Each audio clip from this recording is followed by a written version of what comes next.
To say that Ukraine is not going through the best of times today is an understatement. Of course, the times are not exactly catastrophic, but we will also talk about this today with our guest. As Alexander Obchestveni said, Denis Eliseevich, good morning. We are glad to see you, glad to hear you, and thank you for finding time to talk with us. Time is very important for us as well.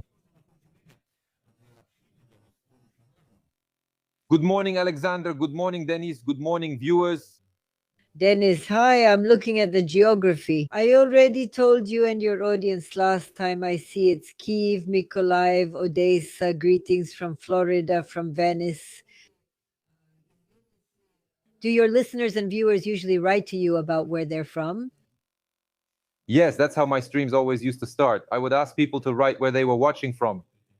Basically, from the very beginning of the channel, there was a wide range of locations and it only kept expanding. Well, yes, here we have Kharkiv and the Kharkiv region, and people are saying it's cold in Kyiv, and not just in Kyiv, but in Kharkiv and everywhere. Well, it's kind of hard to comment on the fact that it's cold, that people are freezing, that it's winter now, and all that. I guess you can't really say it's good here and not so good there. Well, obviously things aren't great anywhere. Today I mentioned San Francisco and I mentioned Hennady Balashov when the broadcast started because, I still can't believe it. He passed away on November 11. Yes, December, a harsh February. It's been 3 months, but honestly, it feels like 100 years have passed. Dennis, right? Yeah, it's the same for everyone there. Yesterday, a law firm published a post saying that, well, as I understand it, his wife is handling this and she will defend his honor even after his death, trying to lift the sanctions. And, well, as always, a lot of people are leaving comments saying the same things you just said. Thank you. Greetings from Turkey. Greetings from Dnipro, New York. Says hello to everyone. We greet you all with great pleasure. Wishing some of you good morning, some good afternoon, and some good evening. And warmth to Ukraine. I sincerely mean it. Warmth to Kyiv, warmth to Kharkiv, warmth to Odessa, warmth in every sense, guys. Warmth in your homes and warmth in your hearts. And well, Dennis, I don't know where to start the conversation with you. Well, either about Geneva or about the shooting, another murder, a Ukrainian girl died, and right there in North Carolina. We talked about this in a private conversation yesterday. Well, obviously, someone wrote they're shooting Ukrainians, Bididan, but I don't think that's the case. I think it's just a coincidence, a situation. What do you think about it? Of course, it's a coincidence. I covered the murder of Irina Zarutskaya very thoroughly, almost single-handedly. I did it as I always do. I even wrote about it. Well, I tagged the Embassy of Ukraine in the United States on X, which surprised me. It seems like the government doesn't care. It's a high-profile case. It stirred up the entire public in America. Elon Musk allocated $1 million for murals, and now these murals are being painted all over America. Well, fine. You might want to say that people die in America every day, and this is just one girl in America. So what? One less Ukrainian. It's not that important. Just statistics. I understand their philosophy. Well, you could just write that we offer our condolences to the family, and that's it. Nobody needed anything. Moreover, I'll tell you now, in Chicago, some Ukrainian activist, some sort of semi-leader of the Ukrainian diaspora is speaking out saying, we don't need murals, we don't need anything in Chicago with Irina. But why? Why? I'm not sure. I still don't get the motivation. Maybe because Elon Musk is funding it. Elon Musk is a tough opponent, as is Trump. For those who don't know, I'm just Dennis. I'll say a couple of words about this tragedy that happened on February 14th. A refugee from Ukraine was killed.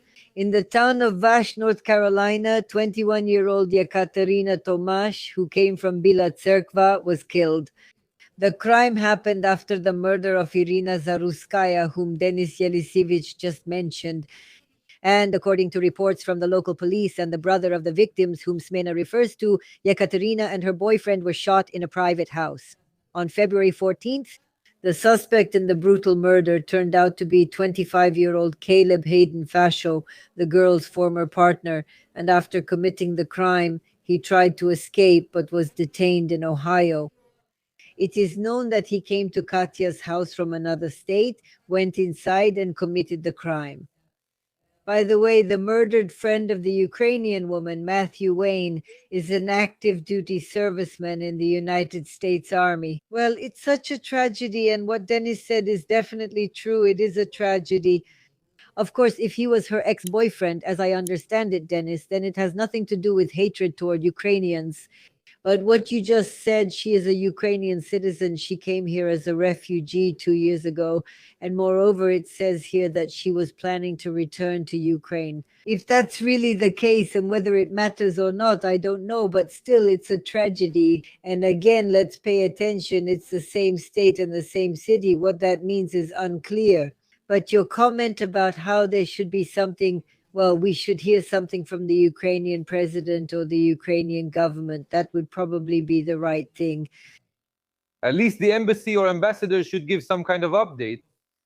Well, everything is clear to me. By the way, this is my first time on your show. I always came with a good mood, but today I'm in a bad mood. Thank you. Why, Dennis? Because of everything going on, I can't keep pushing myself. Without you, there probably wouldn't be a show today. I haven't performed in days and can't bring myself to do it. I don't want to talk about anything anymore. After some of Zelensky's recent speeches, after people's apathy, after some of the comments. Well, let me ask you, what then? I don't know either. I feel my mood too, by the way. Have you heard? Well, I'm sure you have, The Russian delegation at the negotiations in Geneva, yes. It consists of the assistant to the president of Russia, Medinsky, Admiral Kostyukov, Deputy Foreign Minister Mikhail Galuzin, who, on the eve of the negotiations, suggested considering the possibility of introducing external governance in Ukraine. What does that mean? What is external governance? Well, right now, this idea is being promoted. I actually promoted this idea for the annexed territories as a compromise. I've been talking about it for years. Well, Putin wants the entire Ukraine to be temporarily governed by the United Nations so that Zelensky steps away from power and the United Nations governs as a sort of temporary administration. That's their idea. How possible is that? And is it right? Is it right or not? Thank you, Dennis. Thank you, Dennis. By the way, I also want to remind you that today the topic we are going to discuss is clear, and today it is of primary importance for us, for our broadcast. But today is also the Chinese New Year, by the way, which is probably impossible not to mention since we live in Canada, in a province with quite a lot of people from Asia. Today is actually the first day of the Chinese New Year. If anyone is celebrating, let's congratulate them. Yes, I don't know if this will add a bit of variety to our broadcast. But returning to the topic that, of course, interests us much more today, it's definitely the start of negotiations in Geneva. And by the way, I noticed something that honestly I didn't even know about. Many people call this a kind of conveyor belt type of negotiations because before the Ukrainian delegation, the American delegation was negotiating with Iran at that moment. So accordingly, after finishing those negotiations, they immediately moved on to negotiations with representatives of Russia and Ukraine. Many people say, Dennis, and by the way, you do as well. I noticed that, well, let's use the trendy term window of opportunity.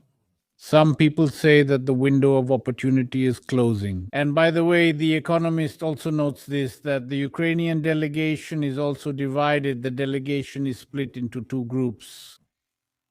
But do you think that this is actually the last chance? And there won't be any more chances to get at least some favorable terms for Ukraine? And it's quite possible that the war will continue without any negotiations at all. So it's about exhaustion. And correct me if I'm wrong. No, you're not wrong. Yes. What do you have to say about this? Again, the trendy word of the negotiation track today.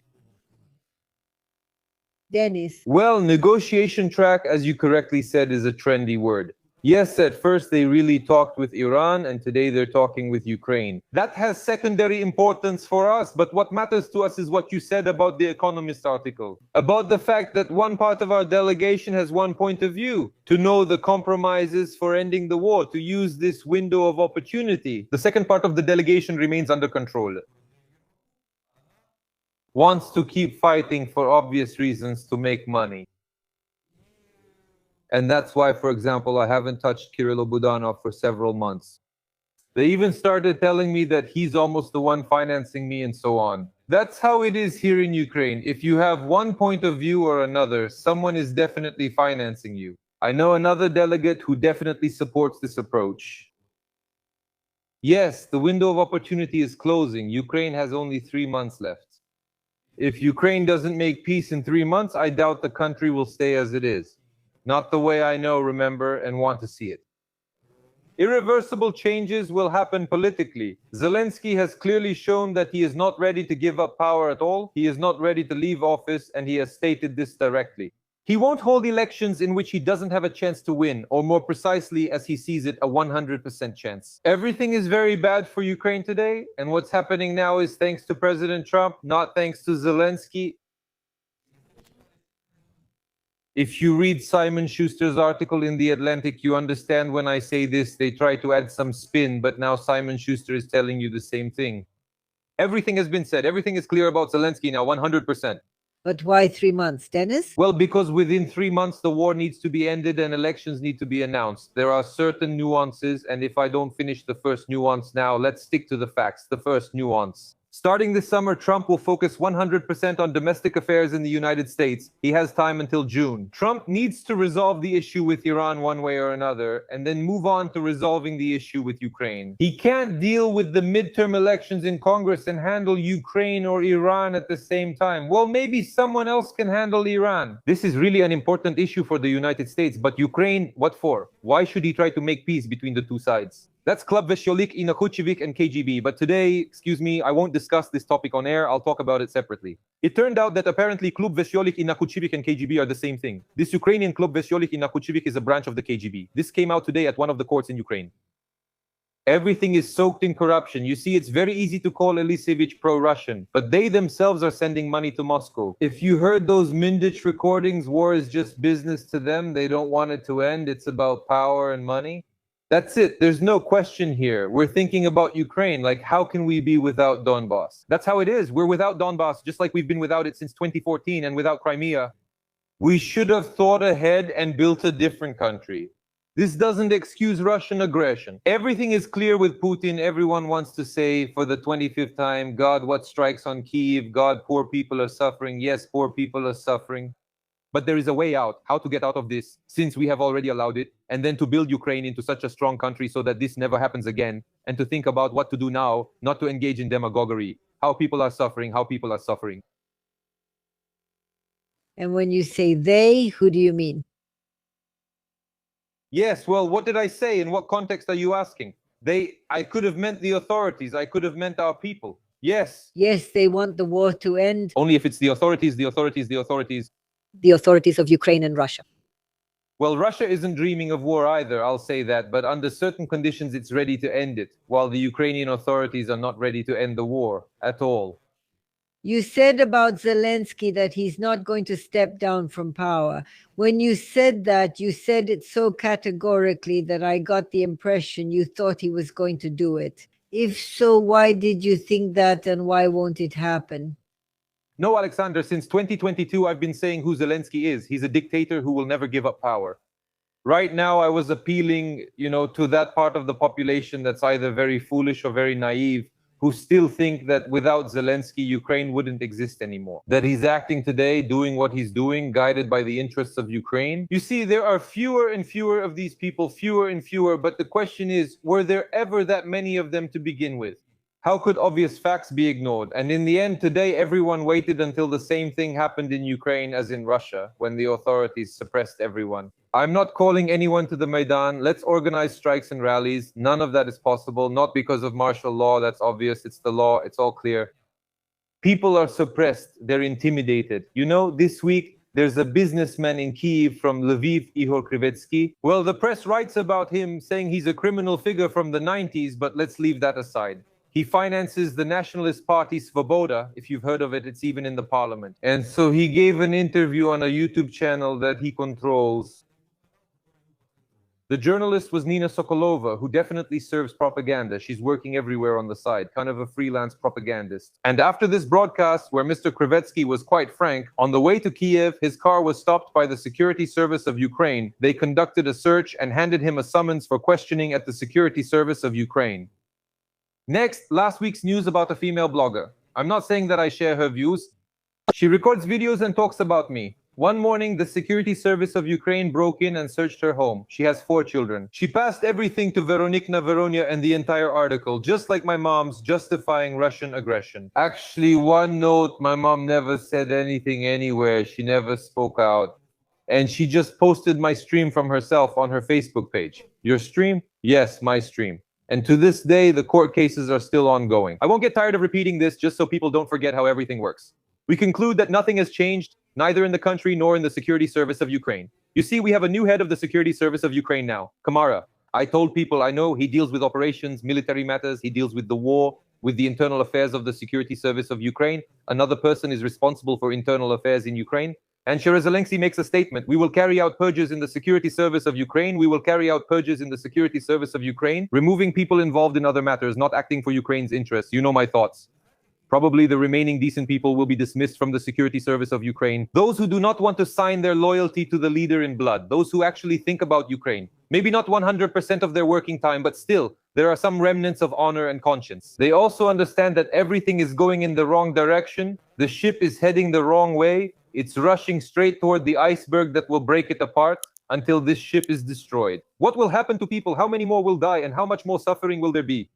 Continue, please. You just mentioned Zelensky. You said Zelensky. He says something else. He says that 90% of Ukrainians are against the elections. Is this really the position of society, or is it just a convenient number during the war? So which is it? This shows that he has simply changed. He has undergone some mental or psychological changes, after which he realized that he can say whatever he wants. I can call black white. I'm the president of a country at war and nothing bothers me. Europe supports me.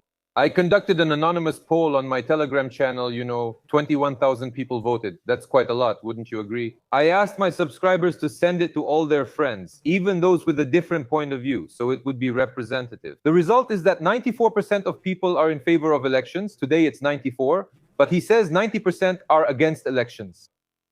Yes, I agree. It's not 94% in favor of elections in Ukraine, but it's definitely not 10% either. In my opinion, I think it's about 75 to 80%, honestly.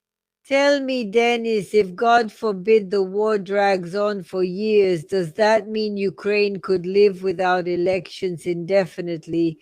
No.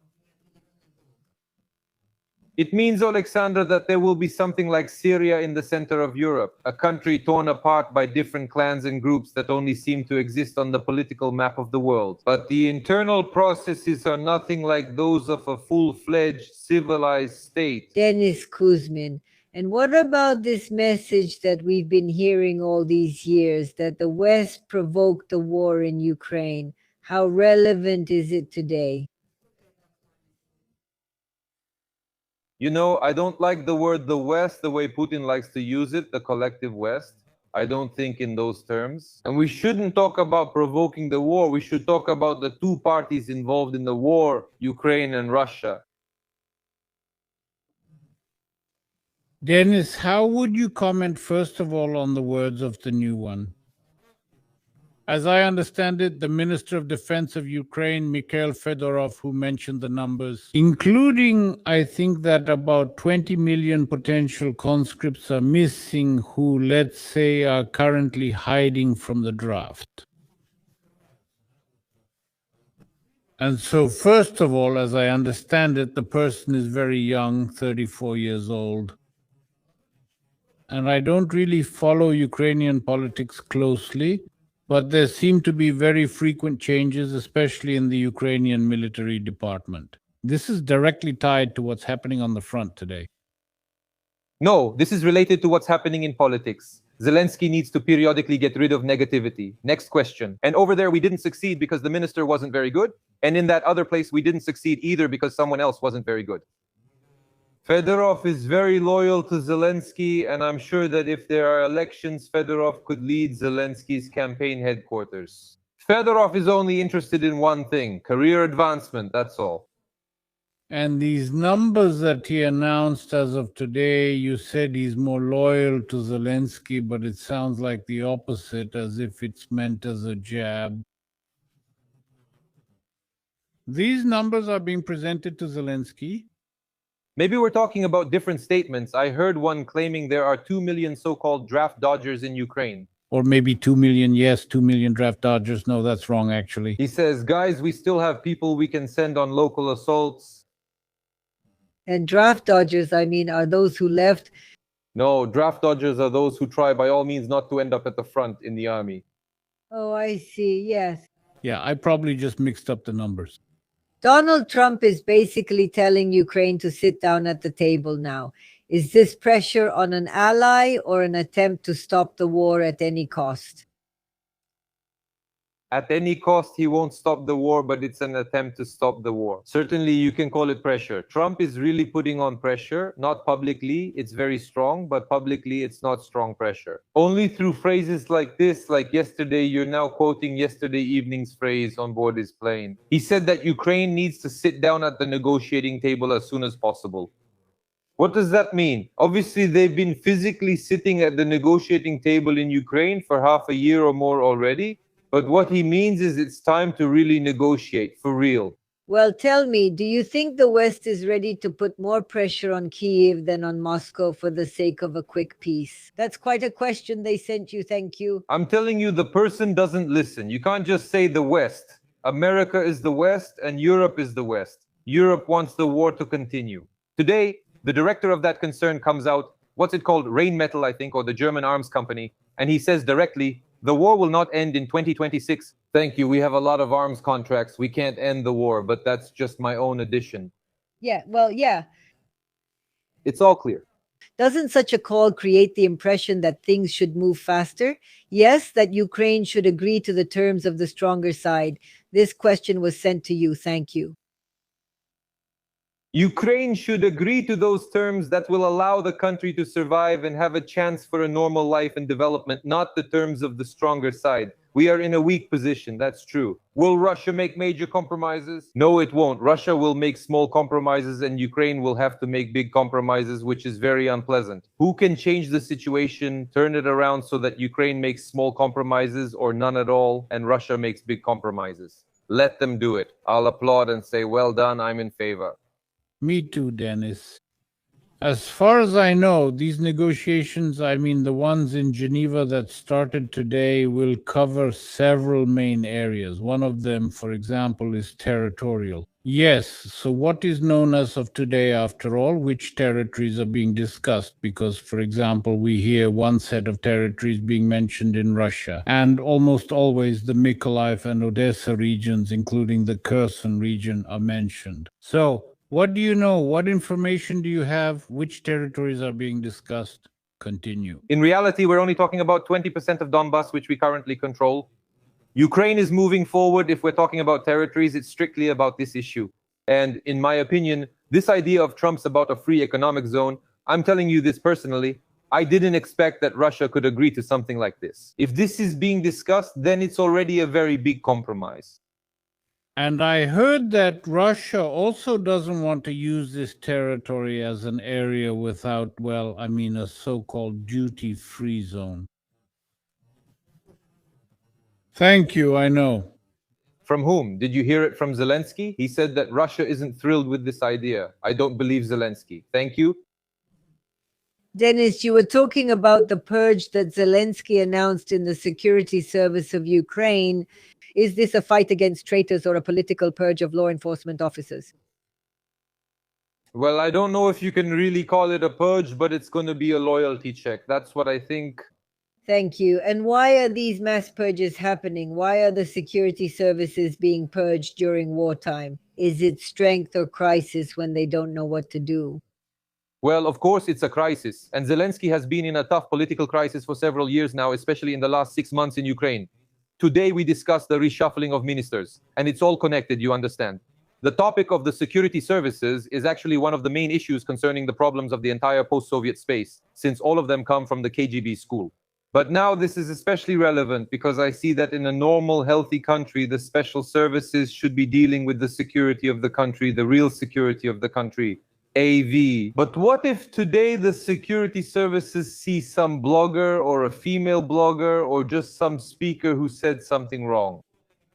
As it seems to some guy in the security services whose thinking is shaped by the KGB school. Instead of that, at this time, Mindish sends a 2-bedroom apartment to Moscow. And today it turns out that Russia is completely involved in this. So I immediately said that the KGB and Federal Security Service were working in this scheme. That's all they have. It's just that all of Ukraine, how should I put it, is filled with KGB agents. They're like, you could say, cesspools, and there they are, like spiders, weaving their webs, sucking out and draining Ukraine. That's all. And that's all your subtitles, Dimatozok. How deeply, in the authorities' opinion, is the security service of Ukraine infiltrated by Russian agents, or is this a systemic failure? All right, yes, no, this is a systemic failure. There were a lot of Russian agents in the security service of Ukraine, and not just in the security service of Ukraine. The whole of Ukraine was saturated with Russian agents. But as for the real Russian agents, they would rather not talk about them. For society, for the idiots, they have to find someone on the internet to point at and say, this is the one who's to blame for everything. He wants peace, not war. But in Ukraine today, supporting peace makes you a traitor, while backing war makes you a patriot. Well, tell me, can what they call Volodymyr Zelensky's purge become a tool for getting rid of inconvenient people? No, it can't be good. That's exactly how it will be. But I'm not deeply involved in the situation or inside the special services. I just know some things from people I talk to. The service lacks consistency. Some security service of Ukraine officers back one thing, others another, and a third group just makes money without supporting anything. All right, Dennis. So, Dennis, is it possible to assume, based on what you just said, that the intelligence services still haven't managed to solve the problem of leaks and betrayal there? Or is it not quite the way I'm saying it? The way I told you, it's not like in normal countries where we live, where the question doesn't arise when the intelligence service is dealing with the state. There are people there who have enormous levels of influence in their hands. They make money. Well, most of them. I'm not saying all of them make money, that's all. If it's profitable for him today, he'll send millions to Moscow with Mindich, while also fighting Russia with his other hand. Dennis, some are asking what a couple million to Moscow means. Listen, here's how it goes. So that it's clear to everyone, yes. Leon Kinabu, Mindicha. There was a clear episode where it was said, send this much to Switzerland, send this here, and send $2,000 to Moscow. It means $2 million from a state-owned enterprise in a country at war. $2 million. Friend Zelensky. Continuation, thank you. I would like to return once again to the negotiation process. We kind of covered one topic, or rather not just one topic, but you answered regarding the territory, but there are several directions there. Another one is these notorious security guarantees, around which, frankly speaking, most of the commotion has been going on for, I don't know, a month now, or maybe even a year. So regarding security guarantees, how do you see it? What kind of security guarantees should there be? Because, well, on the one hand, the president of Ukraine, you can understand today Putin can't be trusted, and there are no guarantees that tomorrow he won't push even further. So what, in your opinion, could actually serve as security guarantees for Ukraine, which, as I understand it, the American side is not yet ready to provide? The American side is ready to provide security guarantees for 15 years, which will be ratified by Congress. Zelensky came out in Munich and said, 15 years is not enough for us. We need 30 or 50. This is open information. You can see it. He says, you say you understand the president of Ukraine. Do you think he's actually dealing with Ukraine? No, the president of Ukraine is concerned with money and his own power, with keeping it, and he doesn't care at all about the country of Ukraine or the people in it. Regarding security, which Dennis mentioned, and what you just said about 15 years, the question is, why is Ukraine being offered security guarantees for only 15 years? Does this mean that the United States does not believe in the long-term security of the region? No, it's just that the United States, how should I put it, thinks carefully about what they do. Here is a person who writes that 15 years is not enough. Why is it not enough? In my opinion, that's a lot. For example, I expected it to be for 5 to 10 years. In 15 years, Putin will definitely be incapable of holding power. In 5 years, he won't be in power anymore. And in 15 years, any story about Putin will completely disappear. Other people will be in power in the Kremlin, and in Ukraine, the gross domestic product could become very high in 15 years. I stand by what I'm saying. maybe. Is 15 years enough for this, or do we need 100 years because Zelensky just needs to prolong the war? They'll drag it out for 50, then say 100. Sorry, let's do it. Look, is the demand for a 30, 50-year guarantee realistic, or is it an attempt to get the maximum, understanding that the war could happen again? It's an attempt not to reach an agreement. I'm telling you, if tomorrow Trump says, okay, 50 years of guarantees isn't enough, give 70, give 100, he will. He'll find any reason. Look, today there was a striking moment. They're discussing elections, and then the head of his faction, or whoever he is, Kornienko, or the deputy speaker of parliament, he's a friend of Zelensky, comes out and says that to hold elections, a 60-day ceasefire is needed. So here I am, Putin advancing. Putin is in a strong position. Basically, Russia is attacking, Ukraine is defending, Russia is the aggressor, Ukraine is defending itself. Well, is it beneficial for the aggressor to stop for 60 days? Tell me, obviously it's not. And why do you need 60 days without shooting for elections if you could just not shoot for a week or two? Since the elections can't all happen in one day and some will be electronic, these will be hybrid elections. There is no answer, because we will be talking about something that either Putin or Trump won't agree to. That's why I brought this up here. Is that an analogy for you? That's their strategy. Simon Schuster wrote, "Our strategy is Zelensky." Well, literally read it. Ukraine's strategy is to pretend to the United States that we are for peace and to show that we are ready for anything, while Moscow is not. Well, I didn't need Simon Schuster for that. I said it on your show. That's the whole strategy. But you mean that any proposals put forward by Ukraine today are meant to prevent the war from ending? They should not satisfy, as you said, either Putin or Trump. On the contrary. Yes, you could thank someone that way. But what are these security guarantees for 15 units? Can you explain in more detail? Well, none of us have read all the documents, just what we can find out. It's about what's happening right now. If you're attacked, we'll supply you with ammunition, weapons, provide financial assistance, provide everything. Will this protect Ukraine? No. And there won't be anything like them writing that a nuclear missile will strike from Washington to Moscow, but that won't protect Ukraine. You understand what I mean, even if it's written down. That's why I support these security guarantees and would be glad if Congress ratified them. That's something, but in reality, it's not a guarantee of anything. Well, yes, that's probably something that could also be discussed. Speaking again, especially on the eve of these negotiations that started today. This past weekend, the summit in Munich, or the Munich Security Conference, took place or concluded. How would you comment on it? And by the way, today's presentation is also interesting, don't you think? Representatives of several European countries are in Geneva, reportedly waiting for behind-the-scenes negotiations. The role of Europe is also completely unclear, both in Munich, as it seemed, in relation to Ukraine and in general. What's your analysis of this Munich summit, or security conference as it's called differently? My mood worsened after that. I was planning to go on a stream on Sunday and discuss it. Honestly, I was just shocked. Shocked by Zelensky's statements, shocked by Europe. Last year, J.D. Vance spoke. It was a magnificent speech. I translated it on my channel and posted it. It got more than 350,000 views. This year, Rubio gave a magnificent speech. And it's always the same thesis, the same narrative. Let's restore the basic values of Western civilization. America is not your enemy, but stop doing what you're doing, and we will be together. We will be strong against dictatorial countries and so on. And we will prosper. Europe doesn't hear this at all, because Europe is like, well, not Europe, but some leaders of the European Union, I correct myself, kind of like a mini Zelensky. And who would you single out in particular? Well, the well-known ones, Ursula, Merz, Macron, Starmer. These are the leaders. Sanchez from Spain, he's basically a communist. The European Union voted to allocate 90 billion. That means the war will last another 2 years.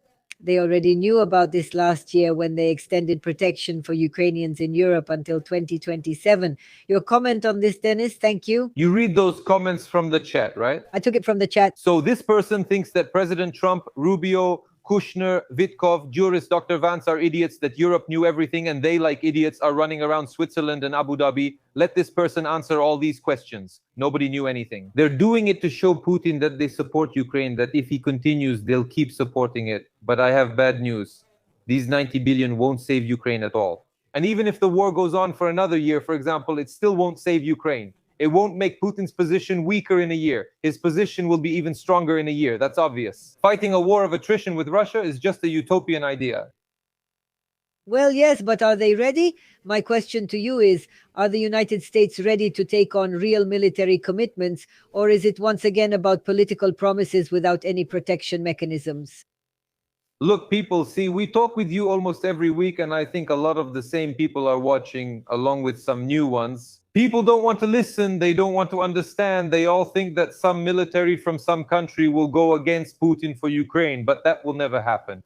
And when I say that, no security guarantees on paper, even if a nuclear missile is written in their work. If Ukraine is a weak, corrupt, poor country, like it was at the start of the war, or especially like it is now, then no, nothing will save Ukraine, and Putin will definitely attack again someday, or maybe not Putin. The continuation could be in 5 years, let's say. I'm betting on about a 5-year break. And in those 5 years, Ukraine must become a completely different country.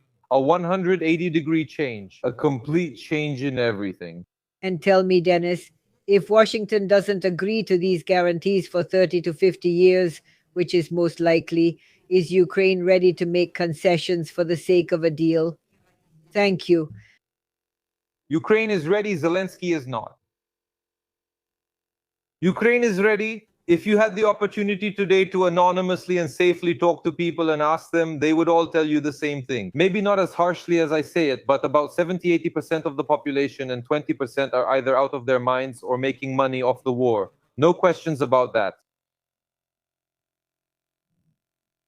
Well, again, reading The Economist, which talks about the two parts of the Ukrainian delegation, meaning two wings. The first wing is led by Budanov.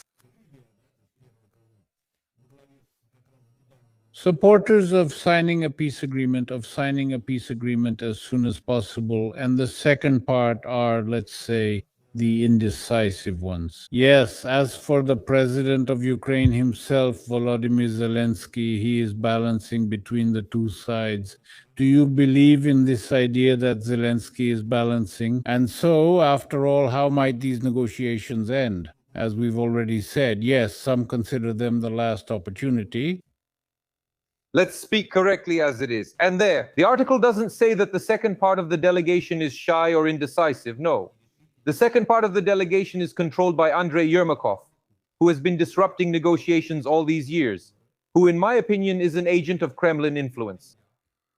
That's what's happening. The second part, they may not be my friends, but they're more reasonable, in particular Budanov and another member of this delegation. Sorry, Karkin, it's only going to get worse, that we need to compromise now, end the war, and try to live normally, to build normally. I don't know if they want to build a normal country. I'm speaking for myself. That's how things are. Here, you need to set everything out very clearly and correctly and understand whether Zelensky is balancing his own power. He's watching how far he can go with Trump, how far he can go with Ukrainian society. That's where he's balancing. Yes, but the goal of this balancing act is to stay in power. Kirill, well, I also wanted to talk about staying in power. Maybe a week ago, yes, a lot of people were discussing it. There were talks that by May 15th, allegedly conditions were set that President Zelensky had to hold, or rather announce, presidential elections, and at the same time a referendum, as I understood it, a referendum. That's how I understood it. And specifically regarding territorial concessions. But Zelensky himself neither confirmed nor really denied it. How would you comment on these discussions? How much do you believe that these elections could actually take place? And in fact, how could they actually be held? In fact, it was Zelensky who leaked this to the press about May 15th when journalists approached Trump last Friday and asked, "What about the deadline for elections in Ukraine?" Trump ignored the question and quickly answered the next one. This indicates behind-the-scenes talks occurred, which Zelensky leaked to the press. He is openly playing against Trump. And the Munich conference is involved here as well. You just asked me about the Munich conference, right? And now essentially this is still ongoing. I'm not just afraid for Zelensky, not just for Ukraine.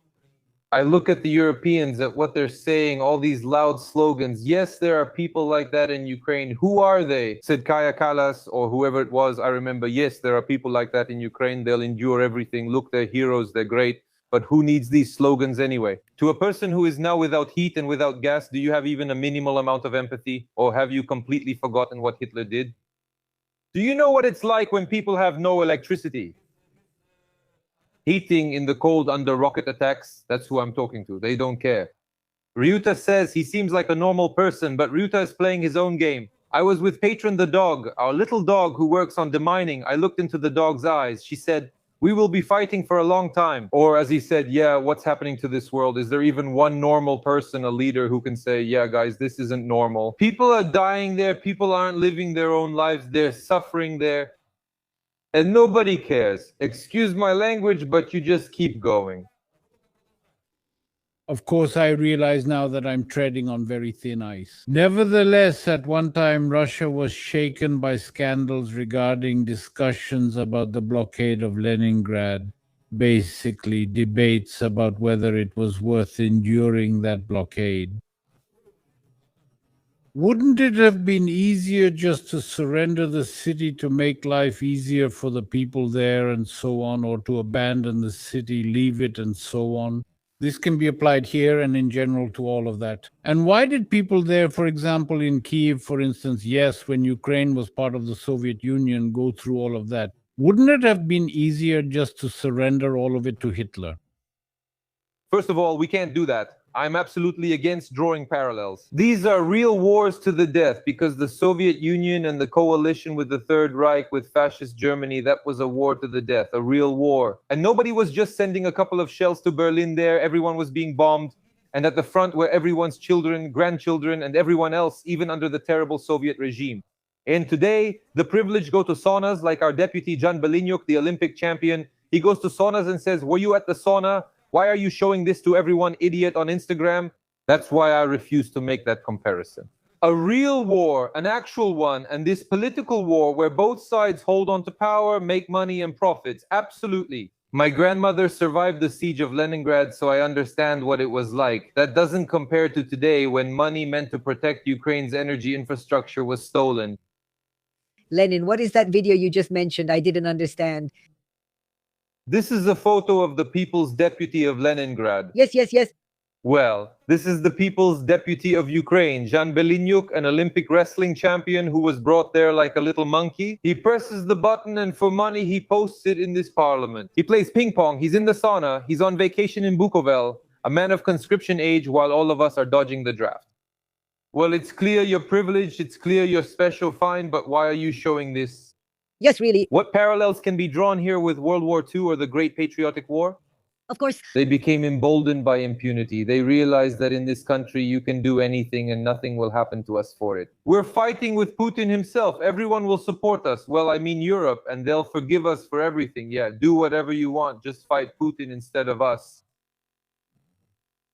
Well, they say that even during the blockade of Leningrad, party officials were living it up. And speaking of that, since we've already touched on the topic of energy and the fact that people are freezing, he was detained. Yes, as I understand it, Mr. Galushchenko was caught, and not just that, but while trying to leave the territory of Ukraine. How would you comment on that? And as far as I understand, he was given a bail of about 400 million hryvnias, which is, I think, 2 million euros that he probably stole. 112, he is somehow able to pay it to post bail. I don't know. How would you comment on all this? No. Well, first of all, it's 425 million hryvnias. That's $10 million. Thank you. $10 million. He can't afford that bail.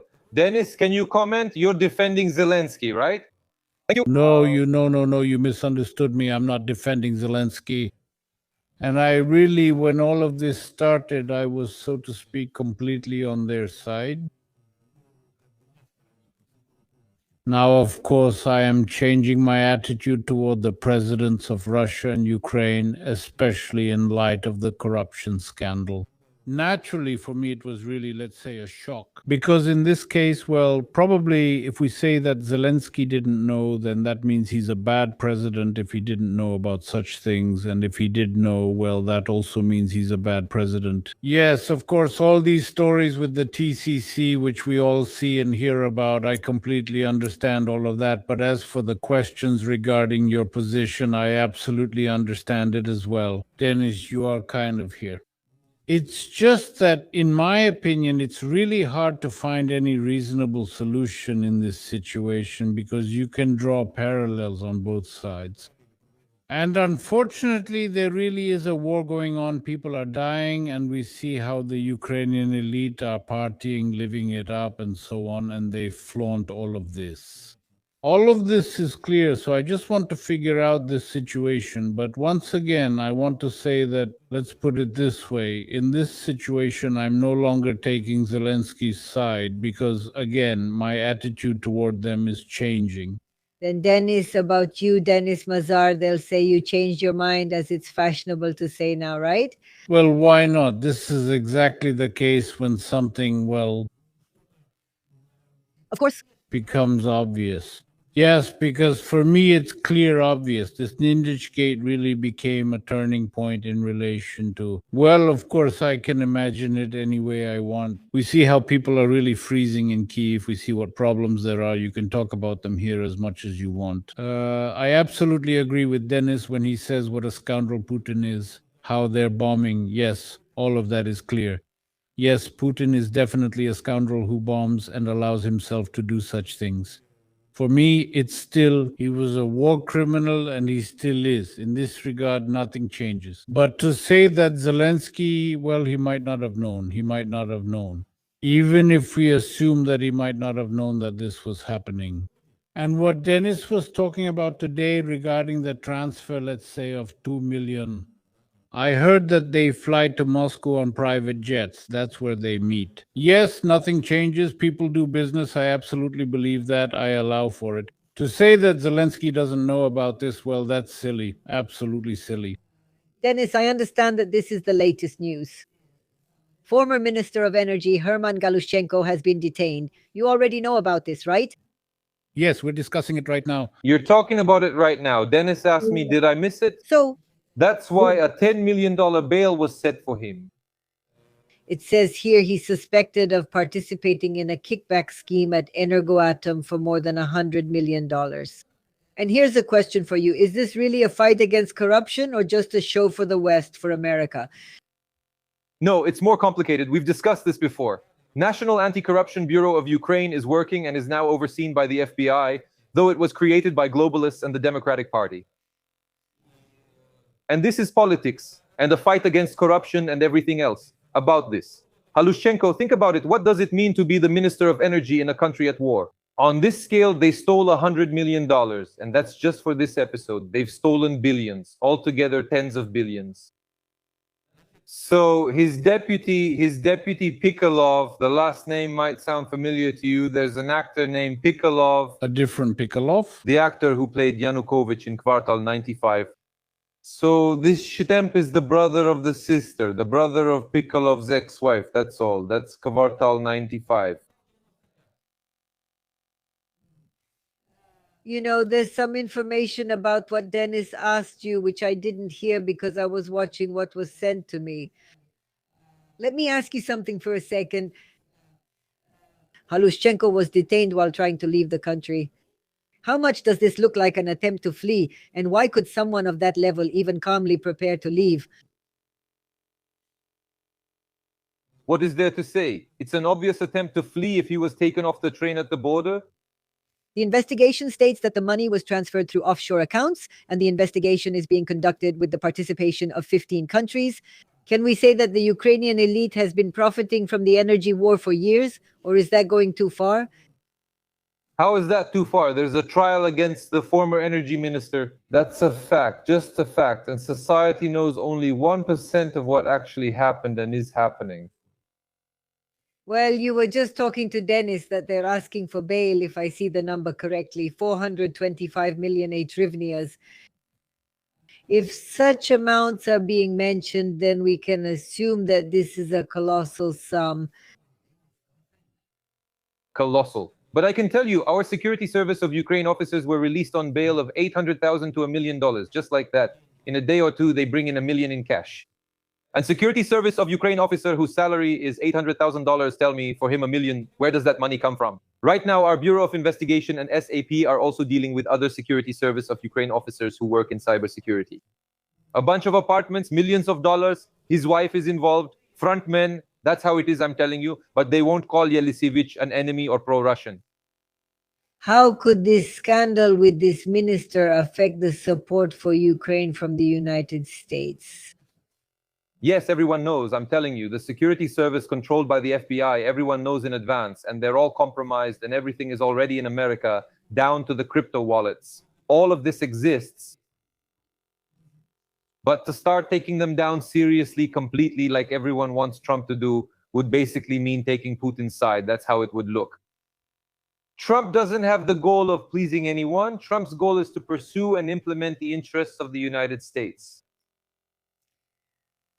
Look, here's a question, some information. Complaints about the actions of the territorial recruitment centers have increased hundreds of times, and there are reports of street detentions and clashes with civilians. Ukraine is defending freedom, so why are there more and more accusations of violating the rights of its own citizens? If someone still thinks Ukraine is defending freedom, it's the 5th year of the war and they still don't get it. Ukraine doesn't value freedom. A big scoop attacked a small scoop. That's what happened. Here, I completely agree with you. A big scoop attacked a small scoop. That's what you said, right? Yes, a small scoop. Unfortunately, that's my country. I wish it wasn't a scoop. It's probably impossible to say it any better. And now, Dennis, about that, yes, of course, about... Well, yes, exactly about the big and small scoop. If you really look into it, basically, both there and there are a lot of similarities. I mean, even if you look at the dark sides, the level of corruption, yes, in Russia, the level of corruption started out pretty much the same way as it is now in Ukraine. Yes, that's the oligarchy, when the country was ruled by oligarchs. Then Putin came, who realized, no, guys, let me take everything away from you and put it all under myself and my personal friends. Accordingly, in Ukraine, the oligarchs still maintain their power, at least up until the invasion. I mean, now we see that Mr. Kolomoisky is already in prison, and honestly, I don't hear much about the other oligarchs and so on, but that's not important. And honestly, the question is it even possible to somehow change this situation, either in Russia or in Ukraine? Is it really possible to make it so that the people who come to power, first and foremost, actually care more about the country? And as I understand it, there probably hasn't been such a government in Ukraine since its formation. Even, let's say, for example, oh Lord, his name slipped my mind, I apologize. The president? I'm not Yanukovych, I'm Poroshenko. After all, he's a wealthy man, right? He's a rich person who had his own business. You'd think, what more could he want? And if we talk about Zelensky, for example, there were some questions, let's say, about his wealth, but he also wasn't a poor man. So the question is, why do they need all this? Well, it's clear I have the same questions about Russia. Still, it's like some kind of curse. I don't know. It's some kind of disease, and I don't know when or how it started.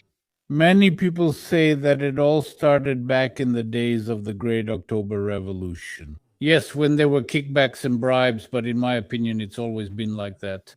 What is this? Why isn't it like this in Europe? There's corruption everywhere, but not to this extent. In the end, we understand this level very well. I mean, I just think that an American would be shocked by it. You say, yes, they all know it's a nightmare, that they really know. Believe me, they can't handle it. Let me just correct you. Oligarchs don't go directly into power either in Ukraine or in Russia. There was a time when Akhmetov was a member of parliament for a bit, and Poroshenko was president. Why Poroshenko? You say a rich person, right? But being rich doesn't mean anything by itself. It's just a person with money. He took part in privatization. That's money earned from the state, with the state. Is he a businessman entrepreneur who started from scratch? built a business under market conditions, created capitalism, and became a billionaire? Of course not. That's why he's just a rich person. There are plenty of such scoundrels with less money. What difference does a curse make? There is no curse. It's a rotten system, post-communist, a rotten system, that's all. And I actually support the capitalist Western model. But still, doesn't it take several generations for people to, well, not just understand, but actually adapt and change? Yes, because this, well, I don't want to call it a habit, but many people say it's already in our blood, this thing. All that talk about mentality, habits, and generations is nonsense. Sorry, but right now the generation, I told you what kind of generation grew up on propaganda and that the next one will also grow up on propaganda from the special services, but it really doesn't matter at all. Right now, you're kind of blaming people for the habit of giving something somewhere, like if I came to solve a problem that came up, but you could just make it so that this problem never comes up at all. Well, I mean, just remove some kind of permit or license, some unnecessary piece of paper, just delete it like a file. It's no longer in the law. That's the first thing. And the second, if a person needs to solve an issue, he goes into the office or onto the website and solves it without any problems. Why should he have to give someone money? They create situations where he can't solve it without paying. Well, it's a double-edged sword because there will always be someone who wants to do something that's forbidden, for example, but it's beneficial for him. No. If you have a system like in America, although there's a lot of bureaucracy here now too, then you don't need to look for workarounds. That's why I'm a libertarian, because in business I saw perfectly well how it works when the government suffocates you, how much unnecessary nonsense there is, and basically there are people in the government who just sit there and do nothing. All of this must be cut by 70%. Reduce the government, bureaucracy, and officials. I absolutely agree with you. I just absolutely agree. Please tell me on social media, ask Denis Eliseevich. Videos of forceful detentions of men on the streets regularly appear on social media. So-called bussification. Dennis, from your point of view, do you see this in Ukraine as an inevitable aspect of wartime, or rather as a sign of the failure of the mobilization system? People are mocking in the comments. I'm telling you honestly, what does forced wartime mean during wartime? It could have been handled differently, starting with preventing the war. Okay, you knew there would be a war, things could have been done differently, everything could have been done differently. No, when you run a state, Dennis and I were just discussing mentality. No, when you are a state, you can only govern like a Soviet, that is in a totalitarian way. Through force, there can't be any other kind of mobilization. It just can't happen when you get involved in a war that should have been avoided at all costs, without having the resources for it, paying people so they would go to the front without mobilization. People today wouldn't go to the front even for $10,000. Because they understood. What's happening, they won't go en masse. I mean, maybe a couple thousand will go, maybe 10,000, but to say that 200 to 500,000 will go, not even for 100,000, probably not. Maybe just the desperate willing to risk death to support their families. Well, yes, but there's another question here. Why couldn't the government create a system for rotating service terms? People are afraid of mobilization, like a one-way ticket with no return. So why didn't this happen? Why wasn't at least some kind of system created? I understand this is probably a naive question from the person asking it, but still no. Okay, I just answered. Because the people in power can only rule in a totalitarian way, by force, just like Putin. They are not really capable of managing the process, and everyone needs to be suppressed. That's why Zelensky is dragging out the war. Among other things, if there are elections, they'll have to ease up. And no matter how much they try not to show their dictatorial tricks, that's the only way they can act. They believe they're only effective if they suppress everyone, completely suppress everything. That's Putin's playbook. All right, I have a question for you. So, Dennis, about this topic I mentioned about mobilization, one more thing, let's talk about it. Sasha, we just have a phone call. All right, of course, of course. Come closer. Good morning. What's your name? Good morning. My name is Mikhail. I have a question for Dennis, for the guest Dennis. Tell me, you say that war, well, I think that the main sources or those who benefit from war are officials.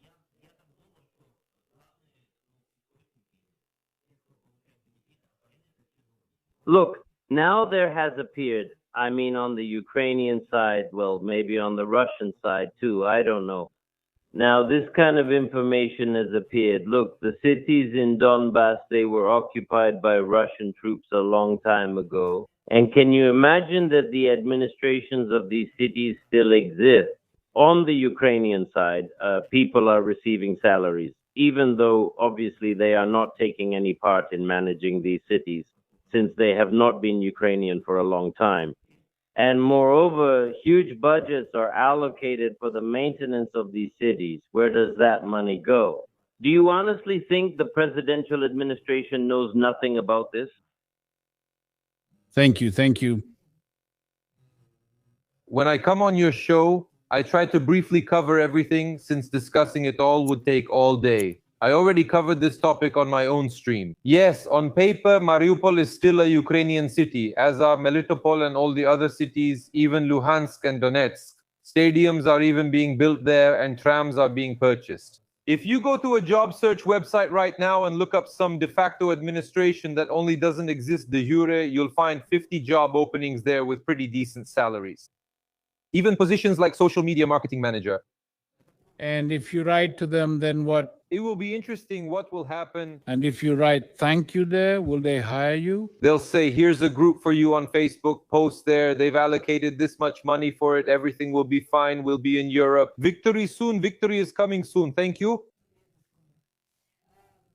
They wrote to you, Dennis, that conflicts with the territorial recruitment centers are happening more and more often. Women and relatives of the mobilized are kind of trying to fight back, well, in their own way as a sort of social protest. Isn't the Ukrainian government at risk of completely losing the support of its own society? Completely, thank you. It's already completely lost. People are just scared. It's lost in Russia too, but people are scared both there and here. That's how it is. In totalitarian states like China and Iran, people are scared, though in Iran perhaps less so. Thank you. Well, yes. But if this tension with mobilization, Dennis, continues to grow, then it could probably become some kind of internal crisis in Ukraine or in the country. No, Alexandra, I don't know what you mean. If you mean people already shooting each other in the streets, that's happening. If we see, say, only one person a day, I see 5 to 7 such videos a day, we can assume that there were 500 of them that day and just 7. Someone got it on their phone, and not just that. Maybe it ended up on some channels, maybe 50 or 500 more, and some people just saved it on their phones without publishing it. Well, when this question was asked, it was about this internal crisis. If it gets even worse, even scarier, will it be stronger? How is it here, they ask? Will it be stronger than the external threat? I'm asking you exactly as it's written. For me, it's the same. Look, what's the difference for me, whether Putin destroys Ukraine or Zelensky destroys it from the inside? And what does it mean to destroy Ukraine? It's a country where it will be unfit for normal life. That's it, and it will hurt me, and I won't choose either one or the other. But this one is just a little less. Sorry, Eliseevich's question is on a different topic, but I think it's an interesting question. Why did the peak of civilian casualties occur in 2014-2015 and then sharply decrease by 2021 if it's claimed that they were bombing for 8 years without stopping? Sorry, Alexander, let's not waste time on these brainwashed people. I don't want to waste time on them. We can't discuss Trump geopolitics here and then stoop down to a brainwashed Russian mind. Well, then I'm another one, if that's also a mine. Let's disconnect from this situation. Why hasn't any international organization recognized what's happening in Donbass as genocide despite years of accusations? Write a letter, ask them, what am I, the press secretary of these organizations? I'd like to ask Dennis, aren't there any concerns? We just touched on this topic as well. Yes, after all, Ukraine, let's say, still has difficult times ahead. This is exactly about building a new state. So to speak, yes, it's about post-war recovery, but aren't there concerns that there will be no one left to rebuild? Right now, let's say they sign some kind of peace agreement, but people will keep leaving just like before, maybe even more so. Because again, judging by the mood, now people just don't believe anymore. Or people believe less and less that Ukraine is capable, so to speak, of rising up, standing tall, and truly becoming the country that all Ukrainians want to see, and not just Ukrainians. Yes, and Ukrainians have probably really earned that quite deservedly. So who is going to do that today? Well, for example, citizens of Bangladesh. I'm serious, Nepala. That's all. Yesterday there was a statement from some guy from some association. Ukraine needs 500,000 of these kinds of labor migrants either per year or per month. He even said, here's your answer, probably 500,000 per year. Are you being serious about this right now?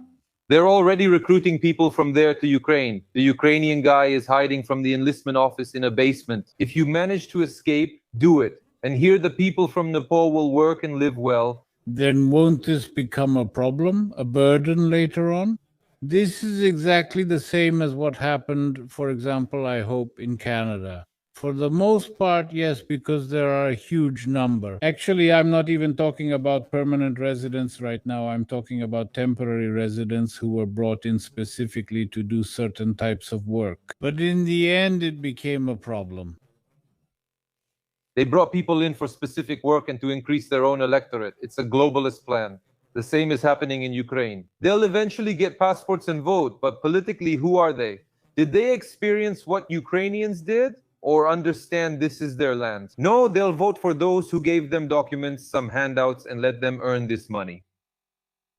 This scheme has already been tested 10 times. Alexander, ask Yanis if it's necessary to introduce restrictions on freedom of speech in Ukraine for anti-Semites like Yakimenko. I don't know who Yakimenko is.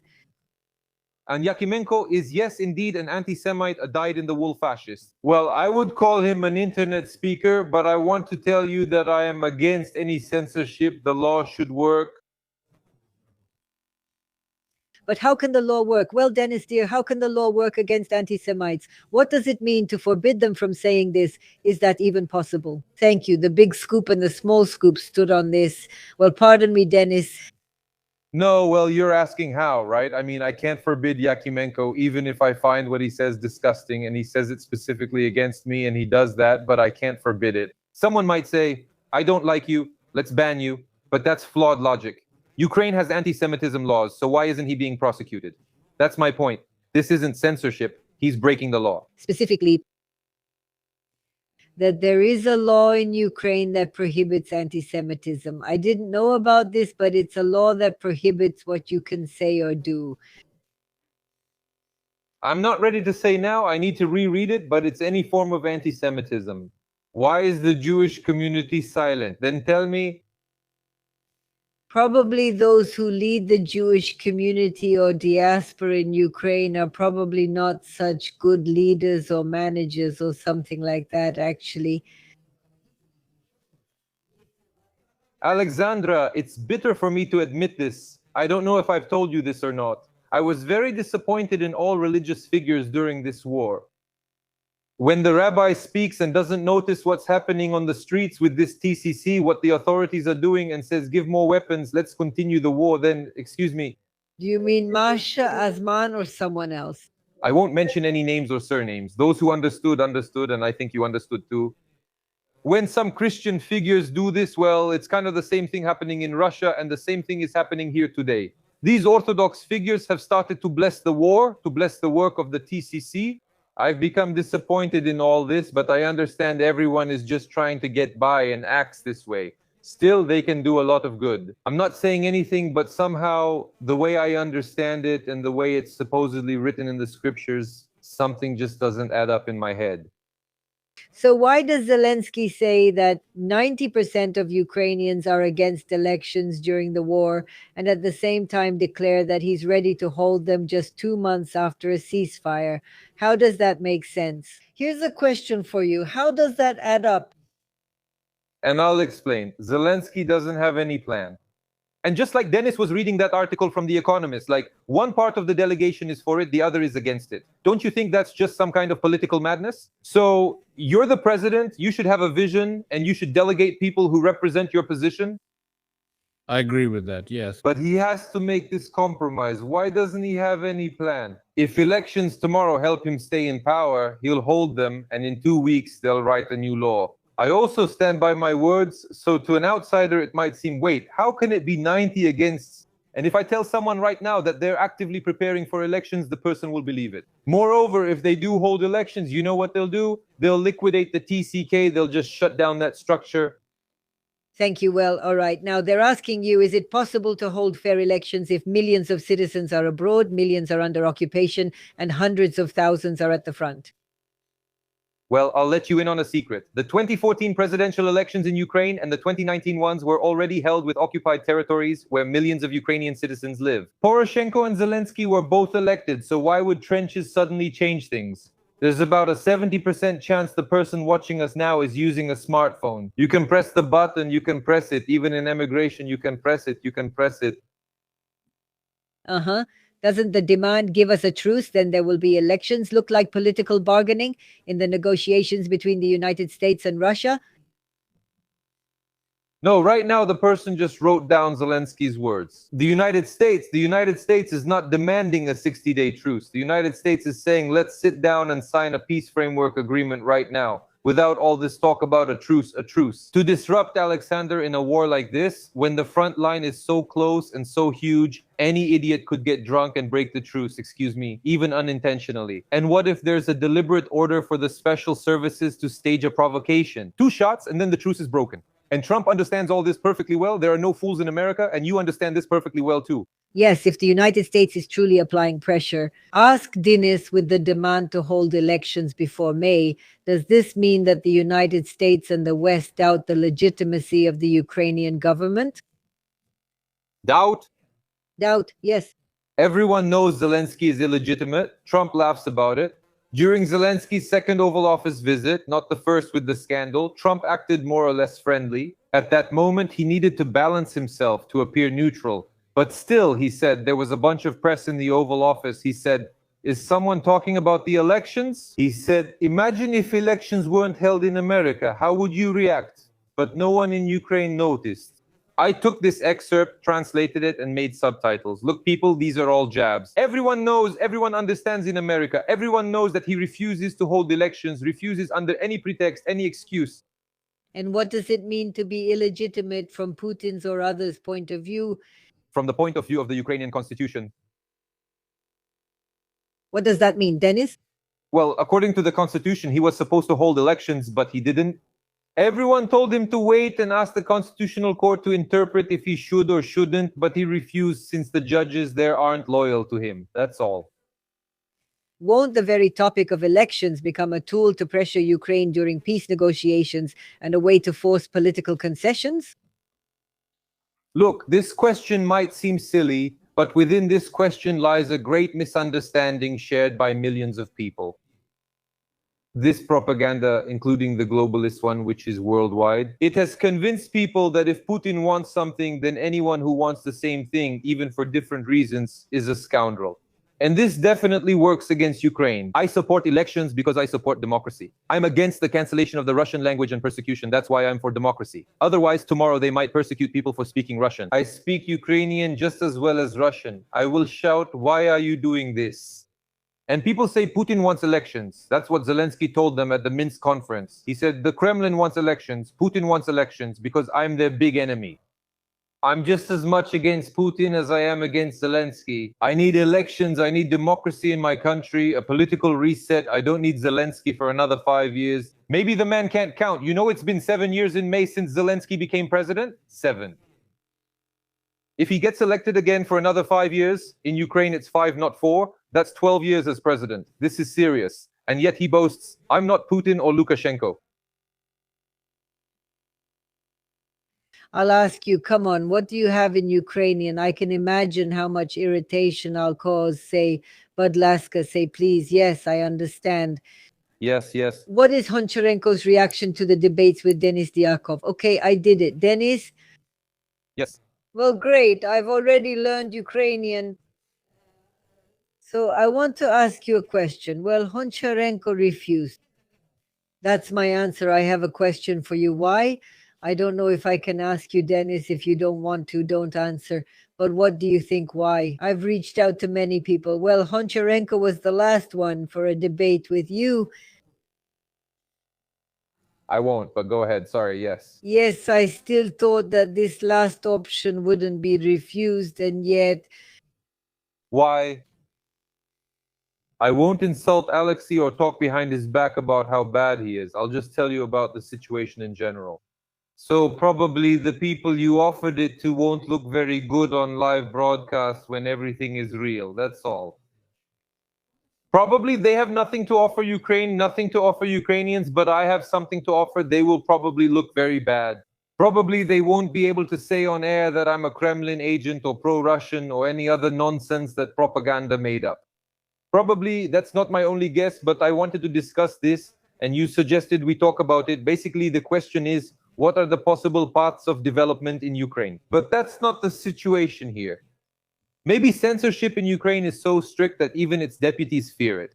All the options are terrible. This is for people who talk about the war for freedom and other things. And let people think for themselves. Are the politicians honest? Are the politicians honest, or are they still dishonest? That is a person who has something to say, who is honest, can come and calmly handle being on air. Well, yes, by the way, Alexei Goncharenko will come on Friday, but in a solo format, so to speak, not as a duet.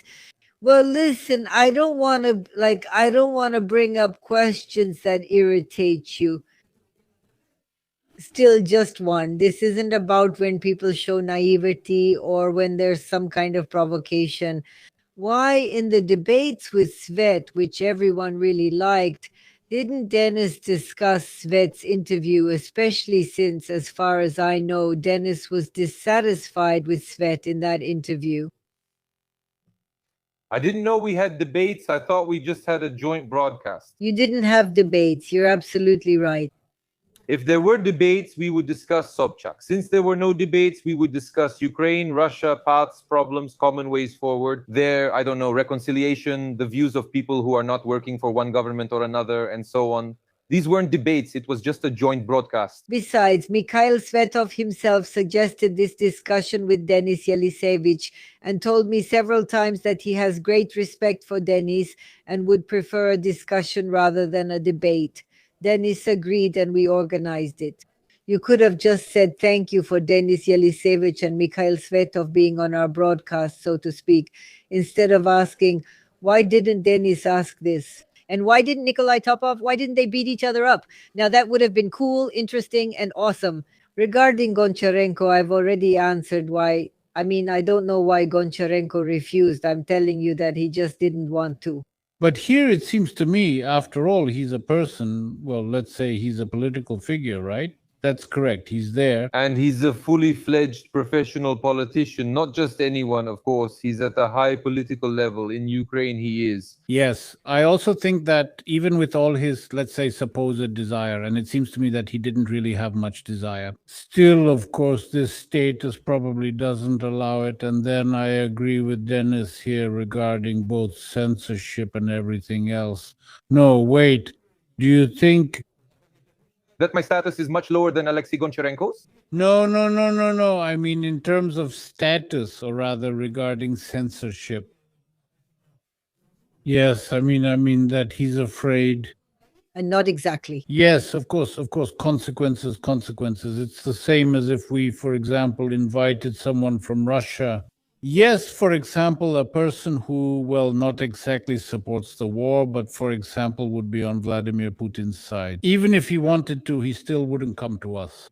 Why? Because, what if something goes wrong? What if I say something? What if they look at me the wrong way, but still I give it a try? Well, in this case, regarding Russia, of course, this is my enemy voice, so to speak, but how nice. But I have a question. I invited Hennady Balashov-Pokoyny and Denis Eliseevich to a debate. Let's say, for example, Tsimbalyuk or Kabin or... Well, that's another question. Kurbanov. No, well, wait, none of them dared. I won't say didn't agree, but didn't dare. And the fact is that they're not politicians. They're not politicians, unlike Honcharenko. That's what I meant. They're not politicians. And if that's the case, Dennis, your reaction still seems odd to me. Some viewers might now think Eliseevich supports Putin and Honcharенko supports Ukraine, which is why Honcharенko isn't here. No, then I'll say it clearly. I don't think that Denis Eliseevich supports Putin and Honcharенko doesn't support Ukraine. I said it exactly in the context of today's situation in Ukraine. Mr. Honcharенko may have refused to participate in the debates precisely because of, well, wait, what? He recently spoke at Parliamentary Assembly of the Council of Europe, criticized Zelensky there, criticized the TCC, and said that there is a dictatorship in Ukraine. By the way, that was a question for you. Why do you think Honcharенko allows himself to act like this? Why isn't he afraid of anyone and behaves the way he does? At times you forgot. Yes, sometimes. By the way, when he comes on our show, he also criticizes Zelensky quite strongly. Yes. That's what professional politics is like. I'm not a politician, even if I held a position. I'm not a politician by nature or by my understanding of things. But that's how all politicians act when elections are coming. You need to make a splash at Parliamentary Assembly of the Council of Europe, say that Zelensky is a dictator, and attract part of the audience. By the way, I recommend you try to contact the People's Deputy, Heoleras. There is such a person. He is part of Zelensky's faction. Please, once again, the name is Heoleras. Heoleras, so his first name is Heo, last name is Leras, yes. He was, yes. So again, speaking closer to the elections, well, again, from my own perspective, so to speak, here in Canada, we don't see any prominent candidates for the presidency of Ukraine. I'm sure they exist, but we don't see them. We don't know anything about them. And that impression can be formed, especially, I think, for those Ukrainians, for example, who live quite far away today. That, well, who besides Zelensky, remember it was like that in Russia too, who if not Putin? So, is there not, let's say, not just a feeling, but maybe even a fear or concern that such a question might start to arise? And who, if not Zelensky, who do you suggest? Who could be president? Propaganda is handling this, and such questions are already coming up. Some of my viewers, not those living in Europe, but those living in Ukraine, say not that Zelensky is so good, but who should we vote for? Who should we vote for? And I answer, well, then don't vote. Just keep living under Zelensky. Let them keep mocking you, mocking Ukraine. Keep living with the risk that you'll be taken by the military recruitment office, or die in the war, or be hit by a missile, living without electricity, without heating. That's another alternative option. That's exactly how it was during the last elections, or rather during the last presidential elections in Ukraine. Some people say that many voted for Zelensky just to spite Poroshenko. Well, like me, for example. Yeah. Yeah, I mean, for anyone, just not for Poroshenko, but in this case, it was Zelensky, and that's also why he got such a high percentage of the votes. Yeah, actually, it was Zelensky's anti-rating, but this is a very important question before that, which you mentioned. No candidates, we'll find out. You and everyone else, when elections are announced, where everyone will be allowed to participate, or at least some kind of elections. And while there are no elections, we can't know the candidates with you well directly. But how can we find out about them when we, and I agree here as well, see this endless, so to speak, telethon?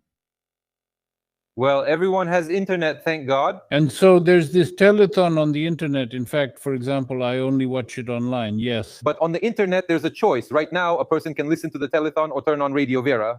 Again, there's the issue of Honcharенko. It's easy to call someone pro-Russian or label them otherwise. It's one thing to write a post on your own Telegram channel, but it's another to come on air and prove that you're better than that person. People, here I am in front of you, proving my point, giving arguments. Maybe Honcharенko wants to be president. I think he does. Maybe Eliseevich would run, maybe he would, and people should decide. But without discussion, it's like always staying in a comfortable little house. I'm happy to appear on any broadcast, including yours, and with a representative of Zelensky's government. And I can give reasons why I'm against them, not just because I don't like Zelensky, but based on facts. But they don't want to do that. What does it mean, Denis? Here they write Denis Eliseevich status, like Arestovich. What does that mean? What is status? I have no idea. These are people who don't understand anything. Not Arestovich. I'm not going to criticize Arestovich right now. He already has plenty of problems. Not Goncharenko. They haven't done half of what Eliseevich has done in his life. Goncharenko has been a politician since he was 16, going door-to-door campaigning for himself since childhood. And as for Arestovich, who knows what he was doing, but Eliseevich created hundreds of jobs. So you really shouldn't listen to that. What problems does Arestovich have now? By the way, currently, Well, he's under sanctions. Since they made him an outcast there, he was discredited. There was a campaign against him, and he said a lot of nonsense. Tell me about the interview itself, Giuleras. The one you mentioned, he's not Ukrainian. It's just that his name is Geoleras. I think he has Armenian roots, but honestly, it doesn't matter to me. What's the point? He was outspoken against Yermak at the start of the war, ran a strong YouTube channel, then disappeared for about a year and a half. Now he can't be found. And now he showed up at the podium of the Verkhovna Rada. Maybe you've seen Honcharenko in Parliamentary Assembly of the Council of Europe, and he's in the Verkhovna Rada, and there he said that Zelensky is a gangster. Everyone should go to jail, resign, in such a maybe even somewhat rude tone. Elections are coming soon. We're probably about to ask the same question, you and I. Dennis. No, I wanted to ask about Kolomoisky. And I wanted to ask about Dmitry Jangirov, because if Dennis knows anything about the fate of this person, because he used to be on our radio, then there was a terrible video where they put a hat on his head and so on.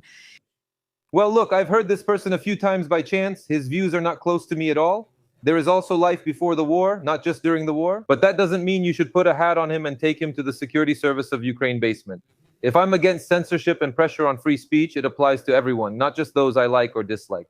And about Kolomoisky, what about Kolomoisky? Just recently, I saw him again in that same cage. I guess it was his birthday. Yeah, no, why did I ask about him? Because at one time, and in many media outlets, not only Ukrainian, but also Russian ones, I did too. Of course, I always thought that Zelensky was Kolomoisky's protege, that Kolomoisky was behind him, just like they used to say Putin was Berezovsky's man. Yes, meaning one oligarch brought in a president, put him in place to control him. It was the same with Kolomoisky. Berezovsky's fate turned out that way, and Kolomoisky's fate is similar, let's put it that way. Yes, so to speak, that's why I asked about Kolomoisky. What's happening with him now? So, well, as I understand it, he's been in jail for a long time now, right? Yes, he's in jail and he hasn't been released on bail, not with money or anything. Well, They set bail at about, I think, $40 million. oh, wow. He probably could have paid it. Although he has that prison order, he can't manage his money, but they would have found a way to pay. It's a matter of principle. In his case, it's a matter of principle. The analogy with Berezovsky and Putin is 100% correct. It's a copy of that case, and everyone should have learned from it. That didn't happen with Putin and Berezovsky. 95th Kvartal performed stunts ordered by Kolomoisky's channel 1+1, which was the highest rated channel in Ukraine, Kolomoisky's channel. He raised this little monster who became a dictator, from a little monster into a big monster, which means he didn't understand human qualities, didn't allow for them, and judged him the same way as Putin. I heard from someone, I think it was Gusinsky, and we thought he was a Democrat, he behaved democratically, and it's exactly the same here. For example, I haven't seen anything good in Berezovsky yet. The editor, Berezovsky himself, spoke about this, and his problems began because of it. Editor, proofreader. However, in Russia, people now claim it's not Berezovsky at all. It was Berezovsky who wanted it. So that it would be believed that he brought him in, but in reality, it was his family who brought him in, and so on. So there. Yes, Berezovsky was friends with the family. And Berezovsky was also friends with the family. So maybe then, If we are now relying on what people are saying, then maybe there is no reason. I'm saying this to you kind of ironically right now, Dennis, to assume that Kolomoisky brought Zelensky. I already told you, he brought Zelensky to power. But if you give prime time, 95th Kvartal, it's a political show, it's political satire, let's put it that way. Just note, 95th Kvartal was never punished, and they had some really bold sketches, really bold, but no one punished them, no one touched them. And Zelensky is having a fit over some guy on YouTube who speaks out against him. That's how it is, it's interesting. I said that. Now you, I said, made me think about it. And look at my video message to the Zelensky family, over 1 million views in a day. When my mother was arrested at his request, I immediately recorded a video, over 1 million views. I addressed the Zelensky family. So how is it that your son is on stage? He insulted all the politicians for 10 years and no one from Kvartal was ever touched, even though the government kept changing? But here I'm criticizing for a reason, and you're already going after my parents? That's a separate topic, so we won't discuss it now. Kolomoisky is actually in jail. Regardless of what people say, you've likely seen various versions. He's not just there, he's actually in jail. Yes, it's the best cell, but he's still in jail. He refused to pay bail. I have only one question right now. People are telling me different things, but I won't say them on air. I just have one question. Did Kolomoisky understand anything or not? Take Poroshenko, for example. He'll never understand anything. But did Kolomoisky get it? If something goes wrong, you can get out of jail and try a different approach. I don't know. I would like to see a speech from prison. Well, I mean from the courtroom and the detention center. His speech was brilliant. He says the same things about the fake expert examination, just like in my case, he talks about absolutely everything. Here, it's already like the Basmani court in Moscow, drawing a complete analogy with Putin's Russia, with Putin's courts. I really like that. He says directly that Zelensky won't be in power for much longer. Let's see. There will be more subtitles. That's interesting, Dennis. If it's so obvious that Kolomoisky brought Zelensky to power and now Zelensky and Kolomoisky are in the situation they're in, does Ukrainian society see it the same way as you and I do, Dennis? I mean, does society react to this? Or is it fear of doing anything like you said when they came to your mom after she reposted what you wrote? Today, the main weapon is human fear. Yes, no matter what I or anyone else says, history shows that there can't be many rebellious people. There are always only a few of them. In any case, the conditions that have been created in Russia simply don't exist anywhere else. But, do you know what the difference is between Putin and Zelensky? Putin told the dissatisfied, leave, don't hang around here, go somewhere else and grumble from there. In Zelensky's case, he doesn't let people leave. I'll give a compliment to both you and myself at the same time. Once again in Ukrainian, this is the only radio station you can hear in Lutsk. Yes, in Lutsk, I understand. Thank you. Bohdan, listen, there's a provocation against you right now. Eliseevich, Arestovich, Belarusian surnames Yanukovych, Abramovich. Well, it's all clear. It's all clear. You understand which way the wind is blowing. Yeah. I want to tell you that I understand you don't care about such remarks and they don't bother you at all. So you're Belarusian Jewish, but not Ukrainian, if that's the case. No, it doesn't bother me, and I'll quickly put the person at ease. Yanukovych and Arestovich aren't Jewish. Let them relax. There are no Jewish roots there. It's all fine. I don't even pay attention to that. Honestly, over the years, there have been so many tricks, nastiness, provocations, and as for anti-Semitism, that's all clear already. Thank you for the donation from Valery Andrei Lugansky for president. Who is Andrei Lugansky? Yes, they pay attention. These are microbes from the lower internet. These are provocateurs. They've come here. I simply have no idea who that is. A question for Dennis. Is it possible that Kolomoisky himself will run for president playing the role of a political martyr? In my opinion, the chances of success are obviously high. Forget about that idea right away. No, never, 100%. Why? Well, I know he will never run for anything, anywhere. Please ask Dennis directly, categorically. Alexandra Masichuk provided tapes showing how Timoshenko was set up, where in fact... Probably, they mean Igor Masichuk. I'll tell you this, Alexandra. And to this viewer, I don't want to comment because, again, without mentioning any names, I'm not hinting at anyone. I'm basically answering, I'm speaking for myself, my own opinion, my own thoughts. I don't want to comment on certain networks where one published one thing, another published something else. Some are against Timoshenko, others are defending her. No, I'm for Ukraine. I don't belong to any of these networks, and I don't want to comment on that. Thank you. Please, Alexandra, ask Dennis for his general opinion, So does it mean that Make America Great Again and its revolution won't overthrow the government in the United States and spread its narratives to Europe? Dennis lives in America. He probably feels this situation. It's very important for us. I'm also an American. But I don't see Europe reflecting on anything. And none of this will happen until the main countries in Europe have a change of power. France and Germany are relying on Spain. There needs to be a change of power, and then something will shift. As long as the leftists are in power, Make America Great Again won't spread anywhere. No matter how often J.D. Vance or Rubio speak at the Munich conference,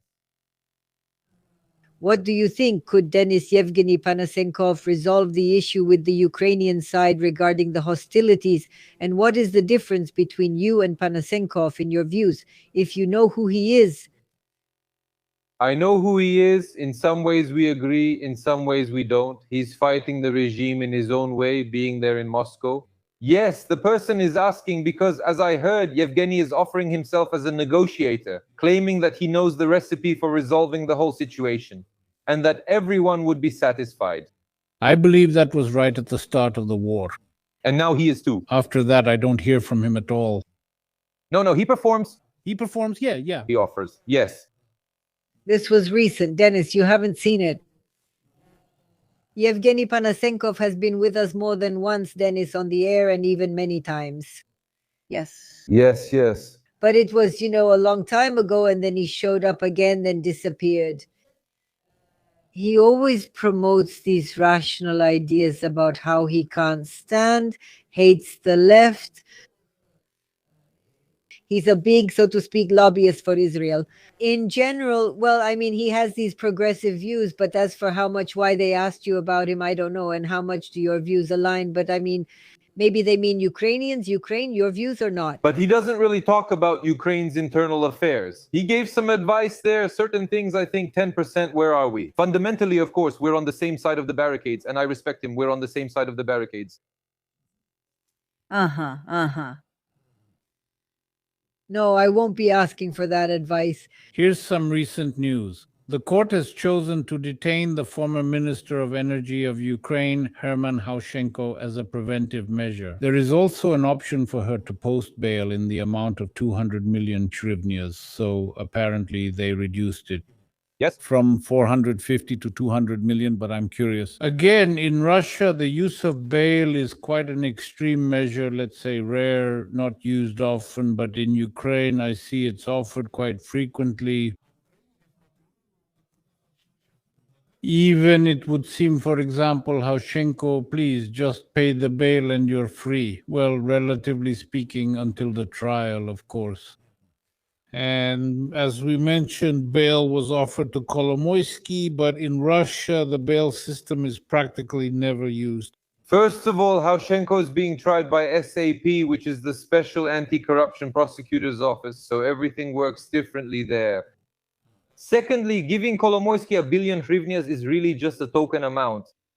Third, there are political prisoners. I'm not saying I sympathize with them politically, I'm just talking about them as people right now. For instance, Dubinsky and Shufrich were held without bail and spent nearly 2 years in pre-trial detention. And then suddenly Dubinsky is given bail of 33 million hryvnias, which is almost exactly $1 million, 900, 800,000, and Shufrich is given the same bail. Do you think Shufrich doesn't have that money? He's a multimillionaire, very wealthy, he has it. You know what happens? They set the bail knowing that they wouldn't pass financial monitoring, meaning there's no legal way to bring that money to the bank. Oh, I see. Yeah, it's not that simple. When you read about it, there's more behind it. Ukraine is a very complicated country. I want to quickly ask you again. Well, Eliseevich, can your presence with Shilest be considered as approval of his position? By the way, Shilest is not some lower level internet figure. That's also a question. And why do you go to him? Well, that's how it is. No, Shilest isn't a minor internet figure. Look, the person has clearly seen my broadcast. I argue with Shilest there every time. It's obvious he doesn't agree with me, and it's obvious I don't agree with him. Yes. I heard your presence is support. Well, you said that right. In general, a person who addresses someone by their last name is a jerk. Most often, I think it's a rude habit. I think so too. You're absolutely right. But by the way, first of all, thank you for getting in touch with Shilest. But pay attention, when I invited him to come to us, he didn't agree. He said that he doesn't give interviews at all. That's what he said, but I don't believe it. But maybe there's another question. Why not, excuse me for a second, why don't you invite Maestro? But I think they mean Konosenkov, right? That's what they call him. I already asked Dennis, why about Shilest? Another question for Dennis. In my opinion, from under Val, the mood of Reconquista is brewing from the bottom up in Germany, France, and England. I'm not asking for predictions, Dennis, but what's your opinion on how it will all turn out for Zelensky in Europe? For Europe, Europe was great and will be great. Leaders will change, and so will the European Union. I'm convinced citizens, not just bureaucrats, will elect the European Commission's heads. But for Zelensky, the end will be sad. I'm not saying he'll go to prison or face anything physical. He'll just be isolated and unhappy with his life. Did Kolomoisky's pipes burst from the cold in his cell too, or does he have his own personal stoker there? I'm not sure about his cell, but it's definitely not ordinary. In court, he said, "See what Zelensky has done? We're already in jackets and hats, and it will only get worse. This isn't even the worst yet." At the last trial, he was banned from broadcasting in the courtroom. Currently, If we had approached Shilest without going through you, he would have agreed. How do you like that kind of comment? Well, yeah. Ask Eliseevich why Poland is preparing a package of documents to claim reparations from Russia for 40 years of occupation. That's a question. It goes beyond peace agreements and leads to escalation. I don't know. Do you want to answer this question? this is the first I've heard about it. I know Poland wants nuclear weapons, and America may give them to them during Trump's term. That's what I know. I like Dennis's interview with Shilest, and it's right that he goes there. By the way, did you start talking today about what alternatives there are for the president of Ukraine? Is this an alternative to handing over Denis Eliseevich? Dennis, thank you very much. Thank you, thank you. Thank you. You said I usually come to you in a good mood, but today I came in a bad one.